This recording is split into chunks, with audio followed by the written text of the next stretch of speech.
Olá, pessoal! Hoje nós iremos corrigir a atividade sobre esse texto aqui, né? O mínimo do G20, que era no livro de produção de texto.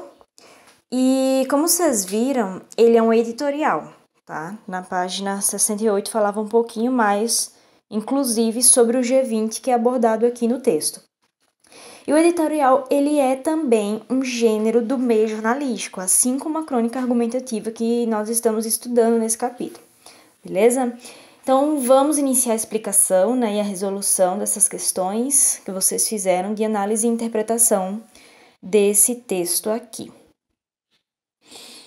Então, na página 70, trazia as primeiras questões, inclusive, era muito importante para a compreensão de vocês ler esse balãozinho aqui que fala sobre o Acordo de Paris, certo?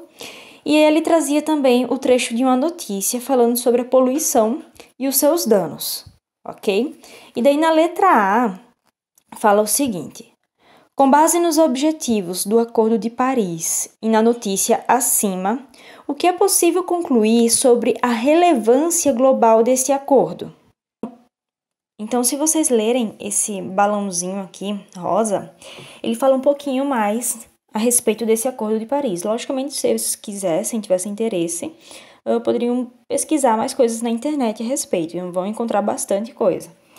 Mas, resumindo, né, ele foi firmado entre 193 países, e o seu objetivo é definir estratégias para o controle do aumento da temperatura global decorrente da emissão de gases na atmosfera, reduzindo assim as mudanças climáticas indesejáveis. Então, partindo aqui, né, para a questão da letra A, é possível concluir que esse acordo é uma medida importante no combate à poluição, que, por sua vez, é um grande causador de danos na vida das pessoas, conforme traz nessa notícia aqui que a gente leu, certo? É tanto que o título dela já resume o teor da notícia, né? A poluição mata mais de 1,5 milhão de crianças por ano, diz OMS. Então, ele já traz assim um título para causar impacto, para mostrar realmente que a poluição traz muitos danos, que a poluição é nociva à população. Na letra B diz o seguinte: no editorial é feita referência à saída dos Estados Unidos do Acordo de Paris. Sabendo que esse país é considerado o segundo maior emissor de gases de efeito estufa no mundo, qual é o impacto global dessa decisão? Então, como fala aqui na própria questão, os Estados Unidos ele é um país considerado um grande emissor de gases na atmosfera. Então, a saída desse país do Acordo de Paris é realmente desastrosa, né? Porque isso aí vai trazer um impacto negativo ao meio ambiente. Tendo em vista, né, que o objetivo dele é definir essas estratégias para controle da emissão de gases, da poluição. Então, a saída dos Estados Unidos traz esse impacto negativo. Na página seguinte, certo? Questão 4 fala o seguinte: releia na página 68 os objetivos do G20. Letra A. De acordo com o editorial, qual deles, ou seja, qual desses objetivos, teve menor destaque na reunião? E o que isso revela? Então, vamos voltar lá no editorial para dar uma olhada. Então, aqui na página 68 trazia, né, os principais objetivos. E aqui no editorial, eu até destaquei a parte que fala, tá? No penúltimo parágrafo. Então, a menor atenção foi dada aos objetivos econômicos, certo? Então, ele pergunta também, vamos voltar aqui, o que isso revela? Então, no editorial também fala.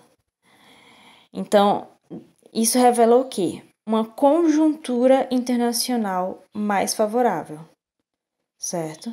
Então, a resposta ali da 4, letra A, é essa aqui. Ele já traz a resposta no próprio editorial. Então, a menor atenção foi dada aos objetivos econômicos e isso decorre de uma conjuntura internacional mais favorável. E na letra B ele pergunta: qual foi o foco da reunião do G20 em 2017? Lá no texto, no editorial também fala, logo no começo. Também destaquei aqui para vocês. Lá no primeiro parágrafo, no finalzinho, fala o seguinte, ó. Normalmente centrado em temas econômicos, né? Normalmente, que dessa vez não aconteceu isso, foi dado uma menor atenção. O encontro do G20, que se encerra neste sábado, 8, na Alemanha, desta vez teve agenda de forte teor geopolítico, certo? Então, no ano de 2017, o foco foi no teor geopolítico. Na questão 5, ele traz um trechinho, certo, para vocês lerem novamente. Então, o desafio de agora é encontrar convergências em numerosa gama de assuntos, incluindo comércio internacional, imigração, segurança e mudança climática. O que o emprego da expressão em destaque, encontrar convergências, revela sobre o posicionamento dos países em relação aos assuntos discutidos na reunião.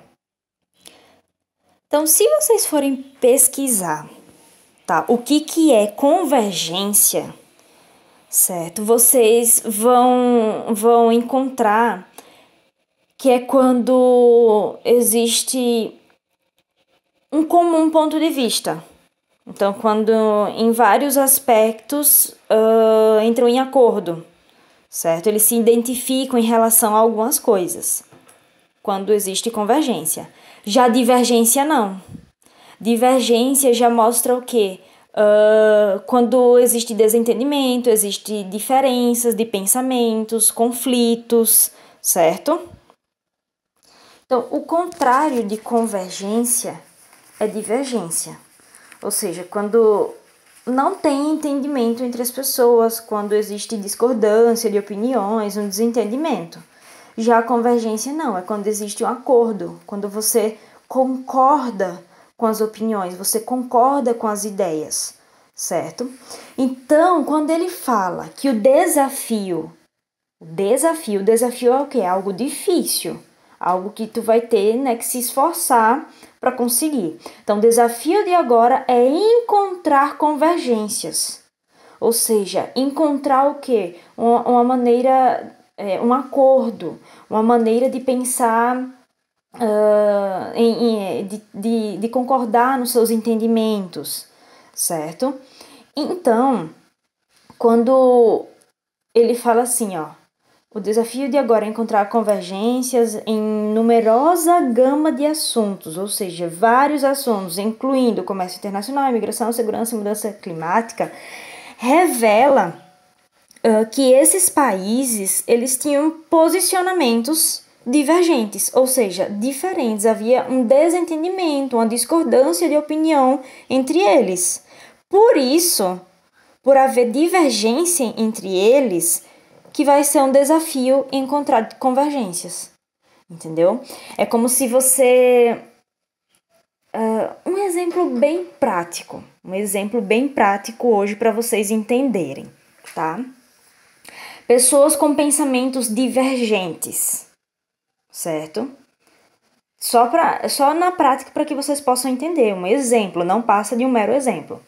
Pessoas de esquerda e pessoas de direita. São pessoas que têm discordância de opiniões, desentendimentos.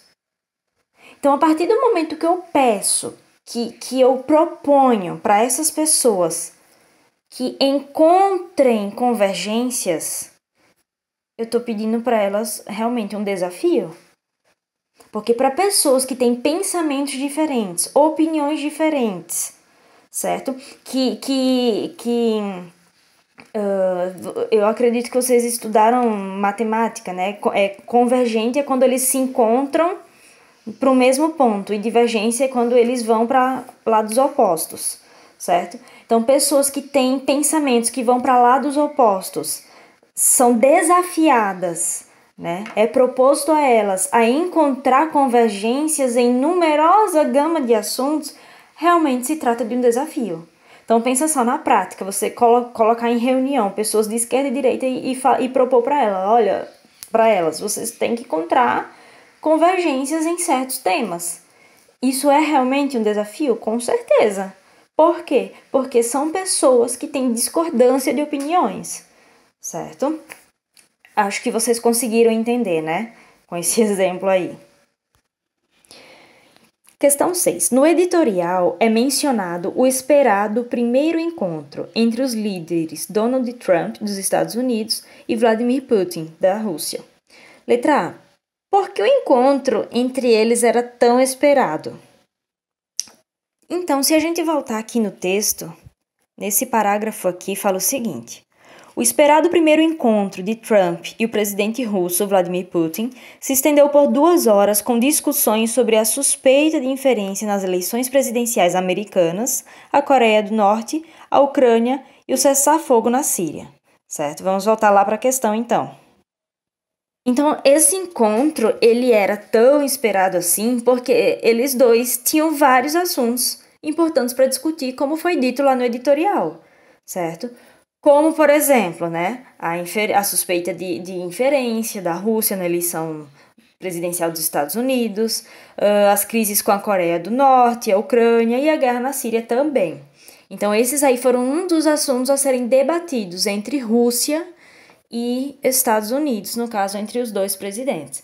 E vocês sabem, né, gente, vocês estudaram isso aí em história, que Rússia, antiga União Soviética e Estados Unidos sempre tiveram rusga, né, sempre. Vocês devem se lembrar muito bem da Guerra Fria. Então, isso aí, até hoje, existe, assim, um clima meio tenso, meio, né, complicado. Não digo tão complicado, mas existem algumas divergências entre eles, beleza? Na letra B, falava o seguinte: reúna-se com um colega e pesquisem sobre os assuntos discutidos entre os presidentes dos Estados Unidos e da Rússia. Depois troquem ideias com a turma. Então, vocês poderiam dar uma pesquisada a mais para acrescentar conhecimento e até mesmo para facilitar a compreensão desse texto. Na página seguinte, a seção é o Explorando o Editorial, tá? E daí no número 1 fala o seguinte: qual é o veículo de comunicação que se posiciona sobre o assunto discutido no editorial lido? Então, vamos voltar lá no texto para dar uma olhada. Então, o veículo de comunicação aqui, ó, é o jornal Folha de São Paulo, certo? E ele foi publicado nesse site aqui, certo? Inclusive fala a data de acesso. Então, é o jornal online, porque está disponível no site. Questão 2. Por que o assunto discutido no editorial da página 69 é importante socialmente? Então, esse editorial, ele fala sobre aquele acordo do G20 e se trata da poluição, que é um assunto, que é um tema que vai afetar toda a população mundial. Então, é um assunto que se diz respeito a todos esses países, inclusive o nosso, né? Inclusive o Brasil. Então, realmente é importante socialmente por isso, porque diz respeito a todos os países e afeta mundialmente. Questão 3. Leia a notícia a seguir. Então, a notícia, né, tem por título: Cúpula do G20 começa nesta sexta-feira em Hamburgo, na Alemanha. Letra A. Qual é a relação entre o tema do editorial, que a gente leu, e a notícia acima? Então, tanto o editorial como essa notícia estão falando, né, sobre a reunião do G20. Essa aí que é a relação que existe entre elas. Na letra B pergunta: o que é possível concluir sobre a motivação da escrita de um editorial? Então, o editorial, ele vai abordar assuntos da atualidade, como foi o exemplo daquele que a gente acabou de ler, né, da atividade. Então, ele sempre vai ter por base, ele vai se apoiar em notícias ou qualquer outro gênero que vai circular nesse mesmo veículo de comunicação. Então, se ele vai abordar um tema da atualidade, um assunto da atualidade, ele vai ter como base essas informações encontradas nesses gêneros, né? Por exemplo, na notícia. Questão 4. Na introdução, costuma ser apresentado o assunto ao leitor. De que forma isso foi feito no editorial lido na página 69? Vamos dar uma olhadinha lá. Então, aqui na introdução, ele já situa o leitor, né? Ele contextualiza o leitor no evento que estava ocorrendo, no caso que é o encontro do G20. Então, ele fala quando que aconteceu, certo? Aonde aconteceu e qual foi o assunto mais abordado, né? Que foi dado mais ênfase. Então, ele disse que dessa vez, como a gente falou na outra questão, teve agenda de forte teor geopolítico, fala a localidade, onde que ocorreu e também quando ocorreu. Então, ele situa o leitor nas principais informações, no caso, ele contextualiza o leitor nessas informações, trazendo essas informações em relação ao encontro do G20. Questão 5. Qual é o posicionamento do editorial diante das divergências entre os membros do G20 em relação a vários assuntos globalmente importantes? Então, o editorial, em relação a isso, afirma que essa divergência é o desafio do momento, né? É o desafio que esses países têm que encarar, porque eles precisam se entender a respeito desses temas, né? Temas que são considerados importantes, como comércio internacional, imigração, segurança, mudanças climáticas, enfim, certo? Até aqui fala uma observação em relação ao objetivo, né, a finalidade do editorial. Então, o editorial costuma expor fatos socialmente relevantes e, na sequência, analisá-los criticamente, empregando estratégias argumentativas. Isso aqui lembra um pouco também, né, a nossa crônica argumentativa. Questão 6. Para reforçar a ideia de que a incerteza em relação a essas divergências aumentou, que acontecimento é citado no editorial?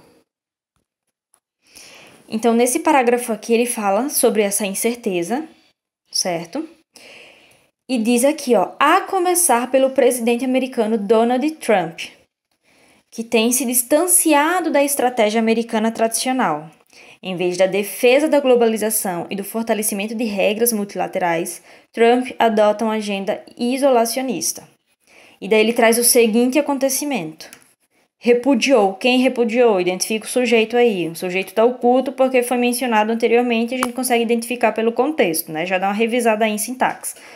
Então, o sujeito aqui desse verbo repudiou é Donald Trump, tá? Tá se referindo a ele.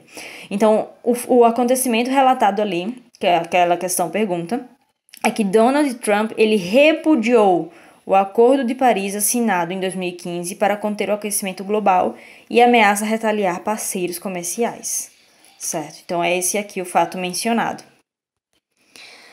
Questão 7. Por que no editorial afirma que as divergências entre os países membros não se resumem aos Estados Unidos? Vamos dar uma conferida lá. Então, aqui, ó, nessa primeira coluna, no último parágrafo, diz o seguinte. As divergências não se resumem aos Estados Unidos, porém, no contexto de enfraquecimento do multilateralismo, reuniões entre líderes são ainda mais decisivas, tá? Obviamente, vocês devem ter encontrado aqui alguns termos desconhecidos e seria interessante até pesquisar para que vocês compreendessem melhor. Mas para quem não sabe, multilateralismo é um termo exclusivo aí, faz parte do jargão das relações internacionais. E ele se refere a vários países trabalhando em conjunto sobre um determinado tema. E quando ele fala que existe um enfraquecimento do multilateralismo, é porque há um enfraquecimento, certo? Nesse trabalho conjunto dos países em prol de um determinado tema.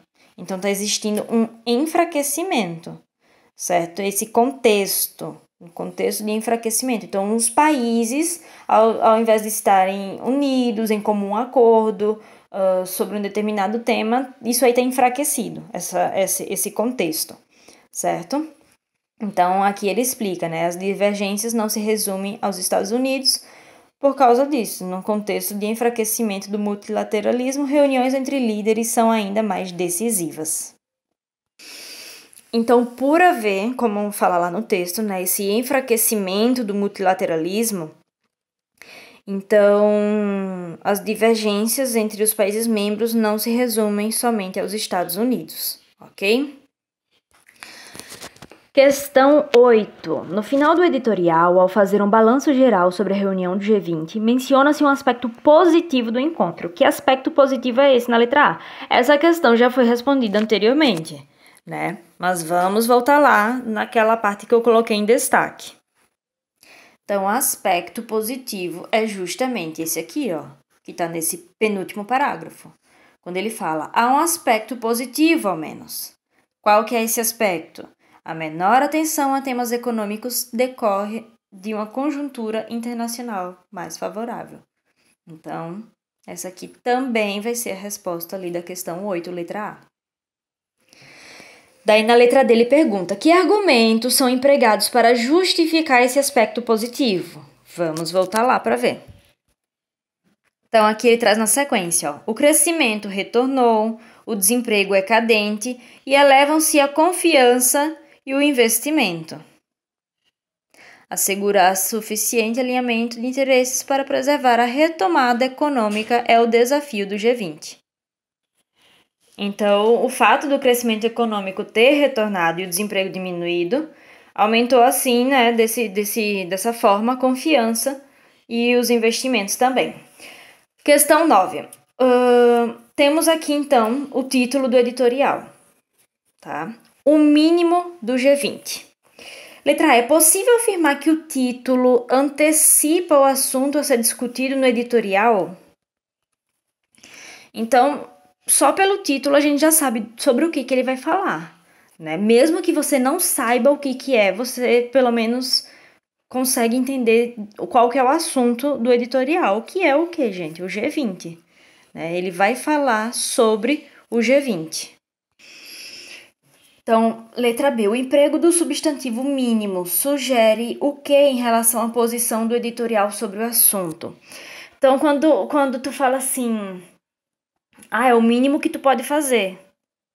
É quando você fala assim, você quer dizer o quê? Que você poderia fazer muito mais. Mas, pelo menos faça isso, né? No mínimo, faça isso. Então, é o que ele quis falar em relação ao G20, certo? Se esperava muito mais desse evento, mas, né, ele está fazendo o mínimo possível. Questão 10, que eu vi, se eu não me engano, que foi dúvida de alguém. Acho que alguém me perguntou, agora eu não me lembro se foi da turma de Augusto Pestana ou de Ajuricaba.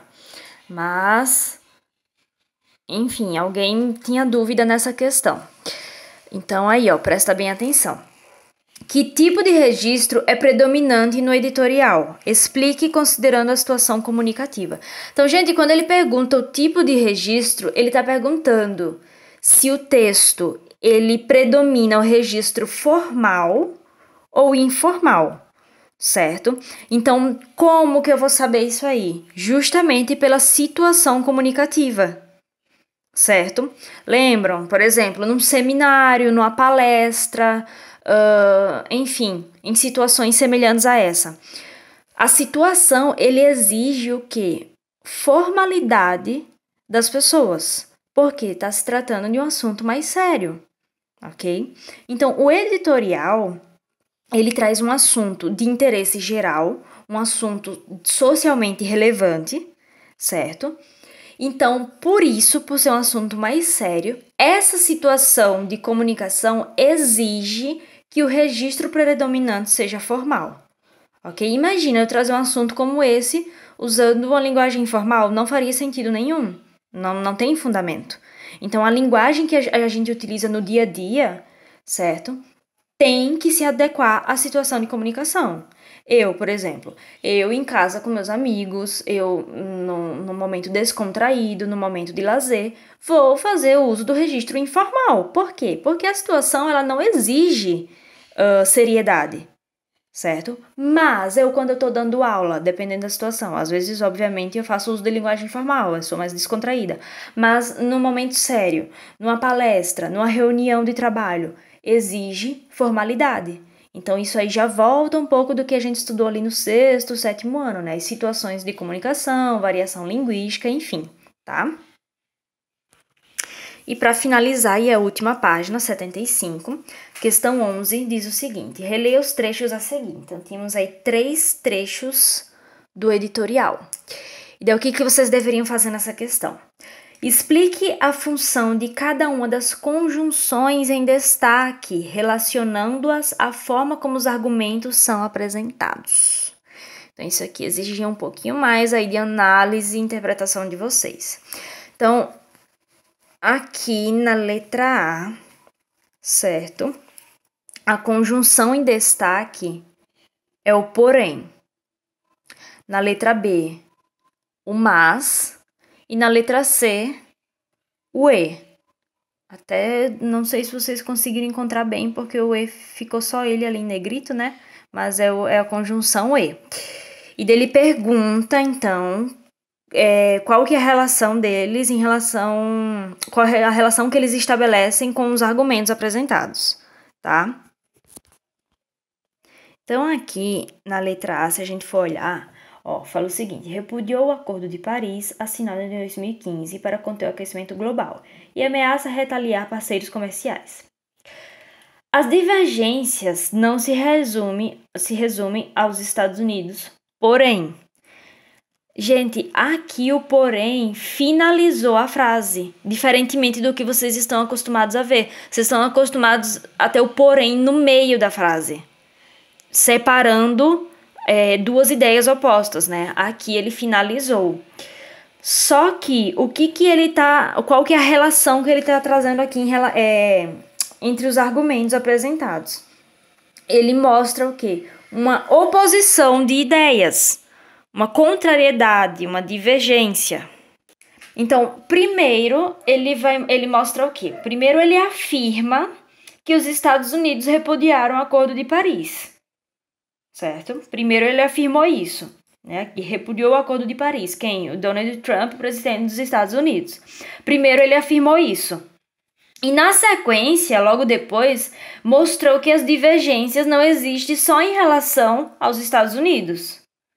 As divergências não se resumem aos Estados Unidos. Porém, então tá mostrando o quê?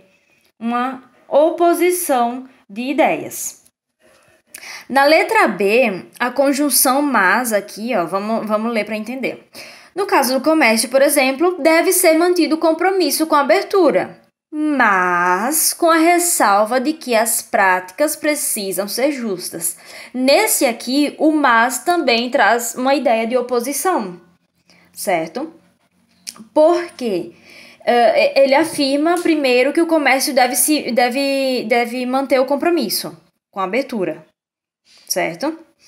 Mas daí depois destaca o quê? Que essas práticas precisam, por outro lado, né, se manter justas, serem justas. Peraí, que deixa eu arrumar aqui a câmera, que eu começo a falar e me distraio. Daí quando eu ver, eu não sei mais nem onde é que eu tô focando.